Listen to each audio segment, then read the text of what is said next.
যুক্তরাষ্ট্রের দেয়া ভিসা বন্ডের তালিকা থেকে বাংলাদেশের নাম বাদ দেওয়ার বিষয়ে আলোচনা চালাবে সরকার।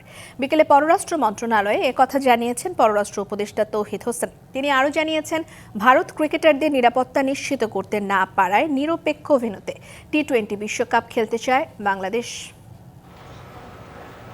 যুক্তরাষ্ট্রের নতুন ভিসা বন্ড তালিকায় আরও অনেক দেশের সাথে যুক্ত হয়েছে বাংলাদেশের নাম। দেশটিতে প্রবেশের আবেদনের ক্ষেত্রে বাংলাদেশি নাগরিকদের কমপক্ষে 6 লাখ এবং সর্বোচ্চ 18 লাখ টাকা ভিসা বন্ড বা জামানত দিতে হবে। মঙ্গলবার মার্কিন পররাষ্ট্র দপ্তরের ভ্রমণ বিষয়ক ওয়েবসাইটে এই তথ্য জানানো হয়।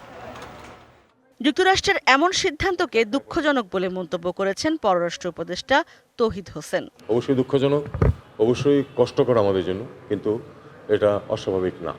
এই পদ্ধতি চলছে দীর্ঘদিন ধরে।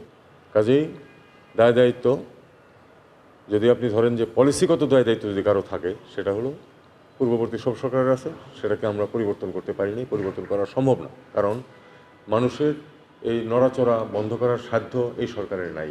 নতুন এবং ফিরে আসা গ্রাহকদের জন্য নগদে চলছে ক্যাশব্যাক সহ প্রতিদিন হাজারো উপহার জেতার সুযোগ। হবে আশা আর ফেরা, সারপ্রাইজ সেরা। তিনি কথা বলেন ক্রিকেট ইস্যুতেও। জানান, ভারত ক্রিকেটারদের নিরাপত্তা নিশ্চিত করতে না পারলে পুরো দল ও বাংলাদেশ থেকে যাওয়া দর্শকদের নিরাপত্তা নিয়ে শঙ্কা থেকেই যায়। একজন ক্রিকেটার যাবে, খেলবে, তারপরে হোটেলে চলে যাবে, তার নিরাপত্তা যদি দেওয়া সম্ভব না হয়, সে কারণেই তো তাকে ফেরত দেওয়া হয়েছে। তাহলে আমার এই যে টিম যাবে, শুধু টিম যাবে না, টিমের সমর্থকরা তো যাবে, খেলা দেখতে যাবে লোকজন, তাদের নিরাপত্তার প্রশ্ন আছে। নিরাপত্তার কারণেই দিল্লি, কলকাতা, আগরতলায় ভিসা সেবা আপাতত বন্ধ আছে বলেও জানান পররাষ্ট্র উপদেষ্টা। প্রত্যেকটিরই কিছু নেগেটিভ ইম্প্যাক্ট থাকবেই। ইশরাত জাহান উর্মি, ডিবিসি নিউজ, ঢাকা।